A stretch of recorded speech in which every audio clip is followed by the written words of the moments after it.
Да, верувам и јас дека Господ секогаш има нешто да ни каже, секој ден во секој миг од нашиот живот.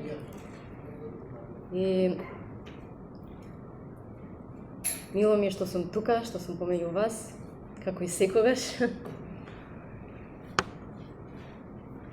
Ме знаете мене и ги знаете моите приказни. И како јас секогаш... Фала. Едноставно тоа е мој стил, нели? Бев присетена пред некој ден на една сцена од филм, кој што сигурно има 30 години како сум го гледала, но баш таа сцена останала запечатена, да кажам, во мојот мозок, затоа што најверојатно имала и големо влијание во мојот живот, но сметам дека и во овој дел од нашиот живот, во оваа ситуација во која што сега и целиот свет се наоѓа, верувам дека е збор за денес. Филмот се викаше нешто окото кое што се гледа, нешто така, и тоа беше некоја многу добра приказна, но како и да е, младичот кој што требаше да стигне и да го земе окото кое што се гледа, не знам, најверојатно за да стане крал или за да добие царевата керка или што и да беше. Да, секаше царевата керка, но што и да беше причината, важната работа беше дека дечкото требаше да помине низ една патека за да стигне до местото, и ако нешто го одземеше фокусот кој што го има, тоа ќе беше трагично, затоа што ќе беше скаменат. И како што одеше по патот, гледаше многу луѓе кои што не успеале пред него да стигнат и да го земат тоа око што се гледа. Ако се свртеше од едната страна, ќе видеше некоја многу убава девојка која што го заведуваше да дојде. Ако се свртеше на другата страна, ќе видеше некое богатство кое што светкајки од диамантите и златото го привлекуваше. Ако повторно го тргне погледот од таму и се сврти на другата страна, ќе видеше кралство и круна која што него го чека и голема слава во светот. И некои слични можете да претпоставите што се би можело да оди понатака, затоа што се тоа искушенијата кои што секој човек, да кажам, ги поминува во својот живот. И тоа се искушенија на кои што сигурно дека само со Господ и со силата на Господ можеме да не паднеме под сето тоа. Ама исто знаејќи длабоко во нас каде е нашиот фокус, нели, за да можеме да се оттргнеме од се она што го одзема нашето внимание, клучната работа е да не го тргаме фокусот од Христос. Ако ја свртиме приказната на христијанска страна, нели, да не го тргнеме нашиот фокус од Господ. Затоа што точно знаеме каде сме тргнали, точно знаеме која е нашата цел, точно знаеме кој е нашиот пат, која е вистината, кој е животот, точно знаеме. И некогаш, за жал, успеваат работите кои што се надвор во светот да го тргнат нашето внимание. Но за денешно време зборувано, ја во целата оваа патека би додала уште еден друг тип на искушение на кој што може човекот многу лесно да падне, а тоа е стравот. Стравот не за она кое што треба да го имаш, туку стравот да не го изгубиш она што веќе го имаш. Денеска сметам дека не само луѓето надвор во светот, туку и луѓето во црквата се соочуваме, ќе кажам се соочуваме, затоа што јас не се ставам над сето тоа. Затоа што знам дека и во Библијата, затоа што и Христос поминуваше низ одредени искушенија во пустината, за да покаже дека и он е човек и дека може да ги помине работите кои што ние ги поминувавме, но нормално без грев, нели? Стравот е нешто кое што го кочи човекот. И верувам дека е многу својствено за денешниот ден, за денешниот период, за овој период во кој што се наоѓаме сега. Јас не викам дека е лесно и никаде не пишува дека животот ќе биде лесен. Но со Христос можам секој што ми дава сила. Ја многу пати сум се прашувала во мојот живот ако на христијаните, кои што ја знаат вистината, им е тешко да ги поминуваат некои работи во животот, како тогаш се справуваат луѓето кои што не го знаат Христос? Како се справуваат луѓето кои што го немаат утешителот во нив? Искрено не знам и не сакам да знам. Искрено не сакам да знам, затоа што не можам да си го замислам животот без Христос.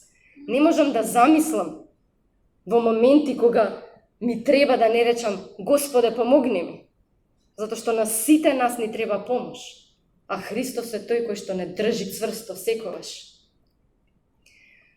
Нешто што Господ ми зборуваше во последно време, а тоа е Евреите 4 глава, и би сакав делно, ајде ќе ја прочитаме целата глава, за да ја добиеме целата слика на тоа што сакам да го зборувам.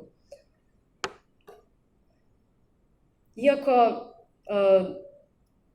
светот во глобала, иако црквата се соочува, иако луѓето се соочуваат со одредени работи, еден одреден период мислам дека Зоран зборуваше за тоа кои се надворешни искушенија и кои се внатрешни искушенија. И јас искрено, барем во овој период од мојот живот, сметам дека надворешните искушенија се гола вода во однос на внатрешните искушенија кои што душата ги поминува.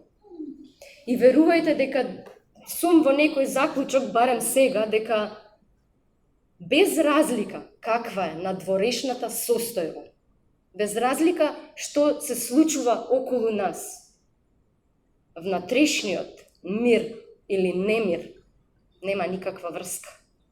Јас познавам многу луѓе кои што се имаат, полни се со се што им е потребно за еден така наречено нормален живот, и пак не се среќни, пак не се задоволни. Затоа што имаат најверојатно одредена тортура во животот. И затоа пак ќе кажам дека воопшто не ми е ни споредливо надворешните искушенија со внатрешните искушенија. И сметам дека се во многу поголема темнина луѓето кои што поминуваат низ внатрешен немир. А во овој период, верувајте, не се малку. Пред неколку дена го слушав Галевски кога зборуваше и ме поттикна, вика, оние луѓе кои што имаат негативни, постојано имаат негативни мисли, живеат во својот пекол, го живеат пеколот тука на земјата. И тогаш размислував, викам, често пати ние сме зборувале, спасението човекот го добива, нели? Тука кога ќе се обратиш, кога ќе го прифатиш Христос за свој спасител, го добиваш спасението и тоа е само почетокот на животот во вечноста, која што ќе продолжи и кога ќе се заминеме од тука од земјата. И ако, да речам на некој начин, рајот започнува тука и продолжува, нели, нашиот живот со Христос почнува тука и продолжува во вечноста, исто така, од друг аспект гледано, и пеколот може за некои луѓе да почне тука на земјата и да продолжи во вечност, за жал. Но добрата работа е што сето тоа може да се спречи со секој нов здив што го зима живото битие, секој момент е вреден за да може да се промени таа состојба. И размислувам на тие душевни немири кои што ги доживуваат луѓето и викам, можам да замислам колку е многу тешко и дури дојдов во еден момент да се запрашам, викам, како вака ли изгледа пеколот? Некако луѓето што си го замислуваат на надворешен вид на мачење, туку внатрешното мачење на човечката душа. И затоа сметам дека и се молам да најбитната работа во животот е смирението. Да човек има мир. Да човек има мир длабоко во себе, да има мир со Бог. Да се страхуваме, да не би додека уште ни оставено ветувањето за влегување во неговиот спокој, некој од вас да задоцни. Да страхуваме пак вика, или во друг превод да се грижиме, да влеземе во Божиот одмор. Знаете, нашите грижи ја гушат душата и толку многу работи го преокупираат човечкиот ум, ја преокупираат душата и постојано во некоја борба, да речеме, а единствено Бог зашто кажува дека треба да се грижиме е да влеземе во неговиот мир, да влеземе во неговиот одмор. Единствено нешто за кое што треба да се грижиме. Многу пати во Библијата Господ кажува на луѓето не грижете се. Многу пати вика не плашете се. И тоа секогаш се однесува за животните проблеми и животните ситуации на човекот. Но единствено кога Господ кажува грижете се, за да влезете во мојот одмор. Оти нам ни се соопшти како и ним, но словото што го беа чуле не им донесе полза, бидејќи оние што го беа чуле не поверуваа. Знаете, слушаме. Луѓето слушаат за Господ. И знаеме за Господ. И би сакала да го доловам тој момент и да се запрашаат луѓето дека дали јас на вистина верувам, дали јас на вистина својата доверба му ја дадов на Христос, дали јас на вистина го доверив мојот живот на Христос. Затоа што верувајте дека и демоните, така пишува, дека и они знаат дека Христос дојде на земјата. И они знаат дека Христос умре и воскресна. Го знаат. И треперат вика во страв. И ние знаеме, сите ние знаеме за тоа. И веруваме дека така било, цврсто сме уверени. Но дали сме цврсто уверени за нашиот живот? И дури се случува да бидеме цврсто уверени за работите во минатото. Да бидам цврсто уверена и јас дека Господ правил чуда во мојот живот и дека се што ми се случувало по Негова волја. И дека ме водел во патот, по патот на животот, нели? И да верувам, и да веруваме, како христијани, нели, да веруваме за иднината, да веруваме во вечниот живот, дека нашата душа ќе биде спасена и дека ќе бидеме со Христос, после нашата смрт. Но веруваме ли за денес? Мислам, вистински да се запрашам, дали веруваме за денес? Некако тешко ни доаѓа да веруваме за денес. И верувајте дека тоа не е само за денес и за нашата ситуација. Истите работи се случувале низ историјата кај сите луѓе.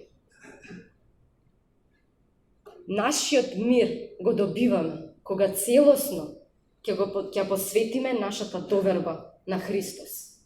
Затоа што, како што кажува Павле, ако живеам за Христос живеам, ако умирам за Христос умирам.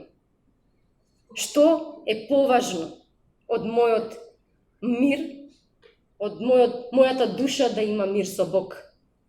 Што е поважно или што може да ја земе? Длабочината, ширината, височината, што може да ја земе Божјата љубов? Може некој да не тепа, може се што да ни прави, но може ли да ни ја земе љубовта на Бог? Не може.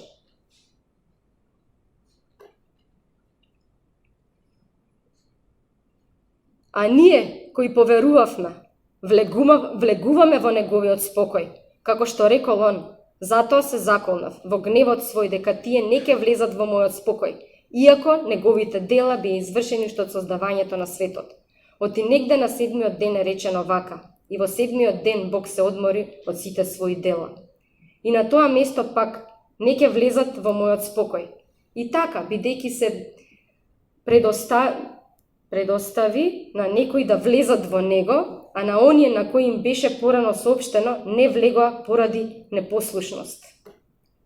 Пак определи едно денес, велејќи преку Давида, по толку време како што е речено погоре, денес, кога ќе го чуете гласот негов, не стврднувајте ги срцата ваши. Зашто ако Исус Навин ги беше успокоил, Бог немаше да зборува веќе потоа за друг ден. Но за народот Божи се уште останува починката саботна.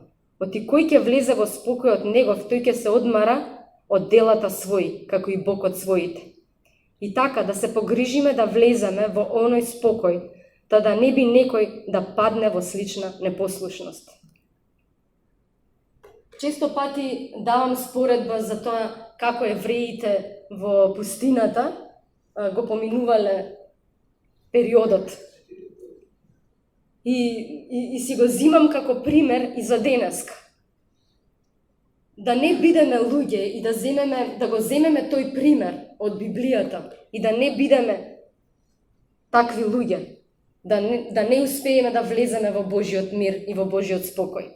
Таа цела една генерација на луѓе не успеале да влезат во ветената земја заради нивната непослушност, заради неверието. Иако претходно со чудо биле изведени од робство. Такви чуда Господ направил во тој период што можеме само да се воодушевуваме. Такви чуда правил Господ на таков необичен начин сето тоа и раскажувано и илјадници години понатак. За наш пример, за денеска да знаеме.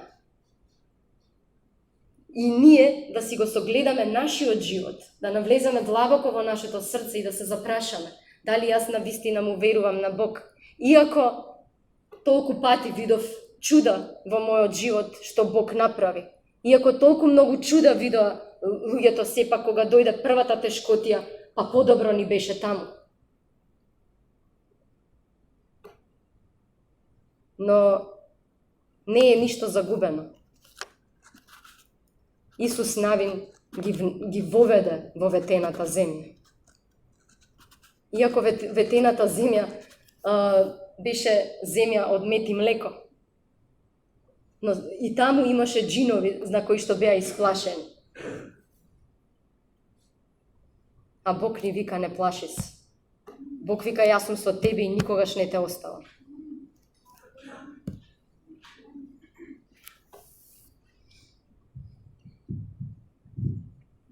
А што е тоа одмор? Како да го доловиме тој момент и да го разбереме, а како јас да живеам во мир, како јас да живеам во тој Божи одмор? За мене е клучен момент и делот 12 стих. Зашто Словото Божјо е живо и действува и е поостро од секаков меч со две острици и навлегува до разделување на душата и духот, до зглобовите и мозокот и ги проценува мислите и намерите на срцето. Пред само 2-3 дена, дали беше сон или веќе јаве, нели таа состојба кога си измеѓу сон и јаве да речам, но самата себе се видов на кратко како сечам месо.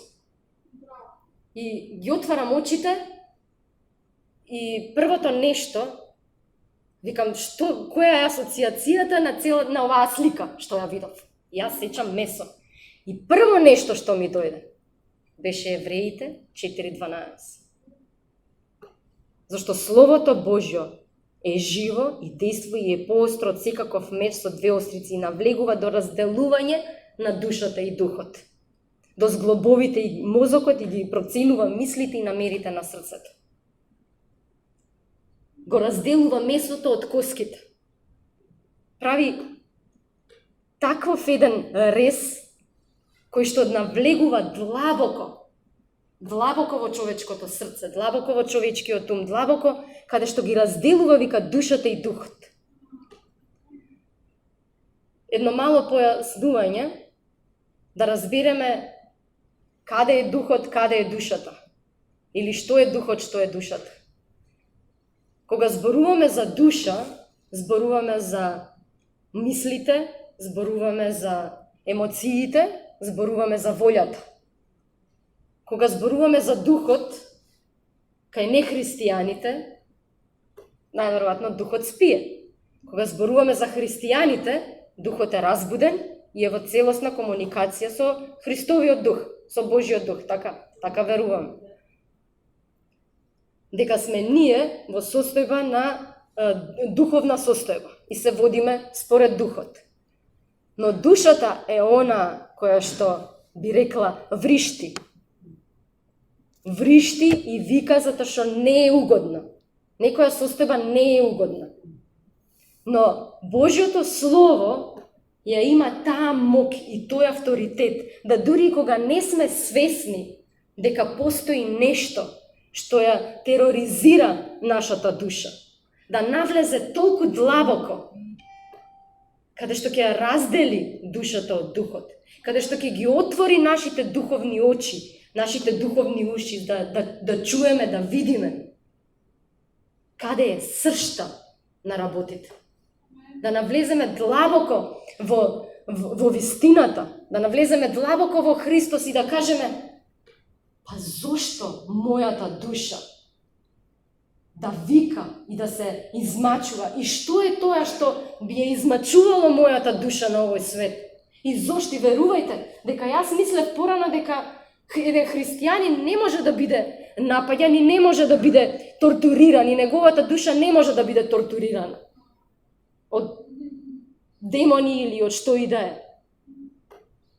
Но може да, разговарајќи со многу луѓе и доживувајќи ги некои работи во животот, сватив дека може.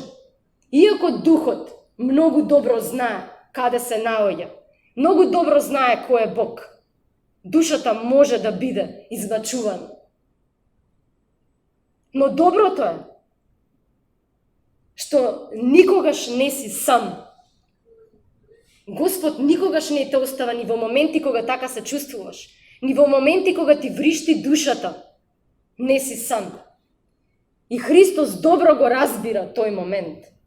И вика духот, Божиот збор, авторитетот и силата на Божиот збор навлегува толку длабоко во твоето срце, во твојата душа, да така прецизно ги раздвојува работите. Да веќе стануваш свесен и да знаеш зашто се работи. И доаѓаш во состојба да знаеш, ова е душевна работа, ова е духовна работа. Ова е нешто кое што не му припаѓа на Бог. Оди си. Нема да дозволам она што не е од Бог да пребива во мене. Нема да дозволам она што го гледаат моите душевни очи да ми кажува како треба да живеам. Нема состојбата и ситуациите надворешни да ми го одзимаат мене мирот, затоа што мирот ми доаѓа од Господ. Мирот ни доаѓа на сите од Господ. Исус вика: ви го давам мојот мир, кој што овој свет не го познава. Тоа е мирот кој што ни е ветен. Вики спомна за ветувањето претходно. Тоа ни се ветени работи некои што сме ги заслужиле, туку кои што Христос под своја благодат ни ги дава, затоа што не сака.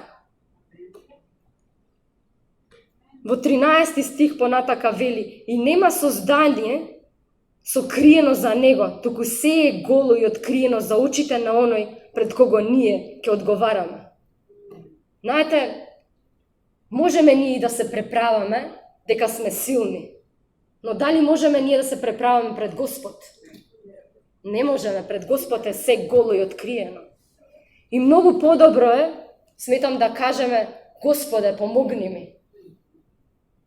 Отколку сама на себе да си кажувам: ништо не ми е, добро ми е, супер ми е. Кого лажам?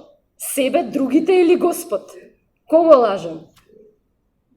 Подобро да кажеме: да, Господе, мојата душа плаче, но мојот дух се радува затоа што знае кој си ти. Слушам во последно време за многу луѓе кои што живеат во страв. Дури почнав да ги приметувам толку многу и да ми сметаат работите. На работа колешката кажува, вика, мене имам алергии, ова ми е, она ми е, вика, ни Господ не може да ми помогне. И јас само викам: не, Господ може да помогне. После пак нешто: ништо нема да биде, животот како ни помина, дома се ќе седиме, никогаш ова нема да се реши. Ни Господ не може да ни помогне. Добро, Господ може да ни помогне. Ајде да се свртиме веќе кон Господ и да кажеме: Господе, ти верувам за мојот живот. Ти верувам, Господе. Денеска ти верувам, за денес ти верувам. Имајќи го големиот првосвештеник, кој преминал преку небесата, Исуса, Синот Божи, ние треба да се држеме за исповедувањето на верата. Големиот првосвештеник, кој преминал преку небесата, Исус Христос, Синот Божи. Верата е клучот за мирот и одморот во Бог. Оти ние немаме таков првосвештеник што не може да не сочувствува во нашите слабости, туку таков кој искусил се како и ние, освен грев.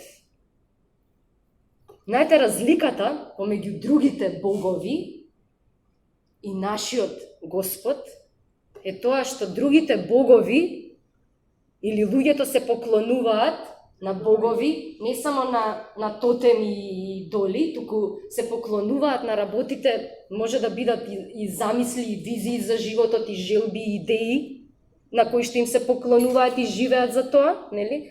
Дури луѓе живеат за својата работа, за својата кариера, за своите деца, за семејството, сето тоа може да биде идол. Но разликата кон точно оние богови на кои што нели се поклонуваат, жртви и слично, разликата помеѓу тие богови и нашиот Бог е што тие богови немаат сочувство за човекот, а нашиот Исус има. Разликата е што разбирањето за Бог на некои луѓе е останато такво, дека Бог нема сочувство за нас. Разбирањето за Бог е дека ние треба да му се умилкуваме за да не сака и да ни дава добри работи и тоа што ние сме си го помислили и посакале да ни го даде.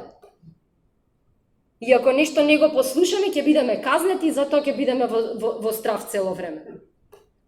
А нашиот Бог вика: сочувствува со нашите слабости. Господ точно знае што поминува човечката душа. Дури и Давид во своите псалми вика: душо моја, слави го Господ. Душо моја, слави го Бога. Затоа што душата е таа која што треба да се подчини на духот. Јас не викам дека душата е лоша. Немојте да ме разберете погрешно. Нашата душа не е лоша. Само треба да се подчини на духот. Затоа што душата има функција да избира дали ќе избере што и духот ти кажува или ќе избере што телото и кажува. На душата функцијата не е да води. Функцијата на водство во нас е на духот. Духот е тој што треба да води, а работата на душата е да се подчини на духот.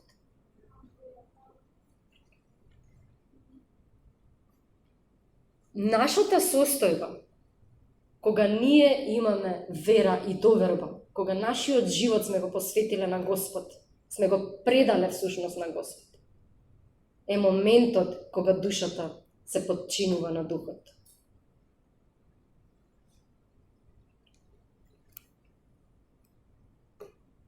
И така, слободно да пристапуваме кон престолот на благодата, за да примиме милост и да најдеме благодат за благовремена помош. Да пристапиме смело пред престолот на благодат. Пристапување смело пред престолот на благодата е точно тој момент, да, знаејќи кои сме ние заради Господ, но уште повеќе знаејќи кој е Господ, знаејќи што Господ направи за нас и не занемарувајќи го тој момент на крстот, на Христос што направи на крстот за нас. Верувајте дека разбирам дека секој ден треба да се подсетуваме на тој момент.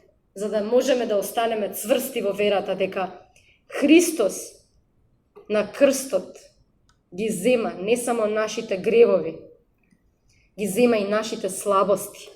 И точно знае со какви работи се соочуваме денес. Исто Јосиф е многу голем пример и јунак, да речам, во Библијата, од кој што мислам дека црпам многу и многу знаење, нели, и искуства за животот. И викам, дури и во моментите кога бил во најтешките моменти, кога бил продаден од своите браќа, кога бил во затворот, точно знаел кој е неговиот Бог и никогаш не се откажал од својот Бог. Никогаш, во ниеден момент. Јас ве охрабрувам да никогаш не се откажете од Господ, без разлика. Без разлика што ви зборува душата или што ви зборуваат некои гласови, што ви зборуваат ситуациите. Господ е секогаш со нас.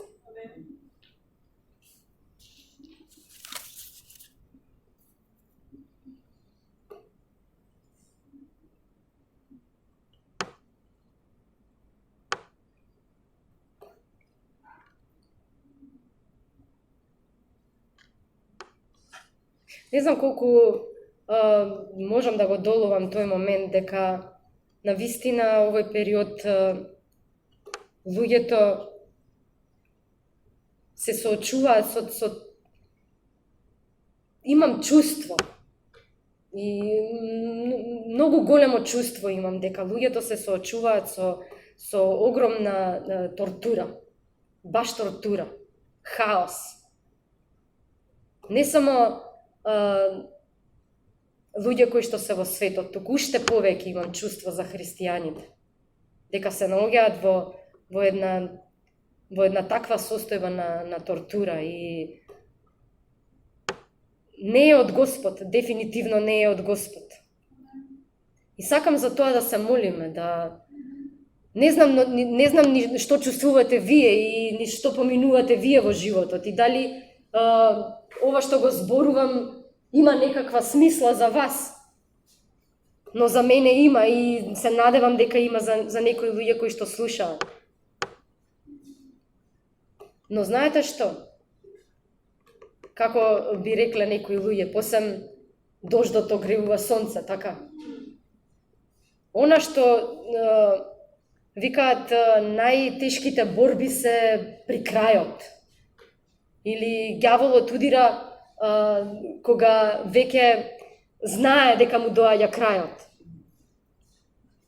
И затоа сметам дека треба да се застапуваме во молитва и треба да се молиме за тој мир, за тоа смирение на душата на христијаните, да навистина не се замараме искрено со глупости. И се повеќе и повеќе, верувате, го разбирам оној момент на луѓе кои што живеат, да речеме, аскетски живот. Се повеќе и повеќе го разбирам тој момент. Кога ништо не ми треба, буквално ништо не ни треба, затоа што веќе се ни е дадено што ни е потребно за живот и побожност. Ништо не ни треба, а ние се замараме да дојдеме до нешто. Да дојдеме до некоја кариера, да дојдеме до нешто што сме си го замислиле како врв во нашиот живот. Зборувам и за себе. Првенствено кога зборувам за себе. После за другите. Но само се запрашувам и само си ги поставувам овие прашања и сакам да едноставно да го она што го мислам јас и да ви го пренесам и на вас. И да се молиме, навистина да се молиме и да исповедаме да сето она кое што го измачува Божиот народ да си оди во името на Исус. И ќе бидам храбра да исповедам и да кажувам и да прокламирам дека се што не е од Господ треба да си замине од нас. Дека Псалм 91 е ветување за нас, што го читаше Маги. Целата Библија е ветување. И не само за нас. Божиот мир е достапен за секој еден човек. Нема отстапки. За секој еден човек. Портите од небото се отворени. Раката на Христос е испружена. Да влеземе во неговиот одмор. И да се спротивставиме на сите сили кои што сакаат да ни го одземат тој одмор.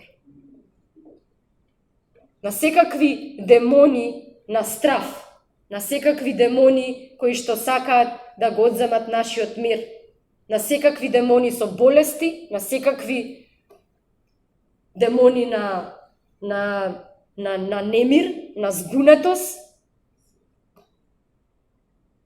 на што и да е, ако нешто ви измачува, не седите и не чекајте некој друг да каже.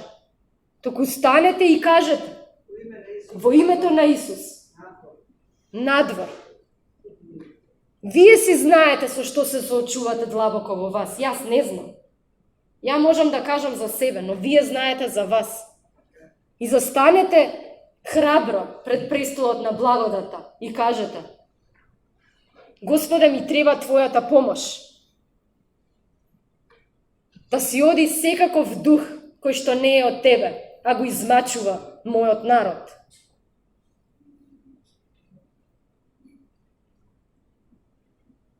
Не сум гневна и не сум лута на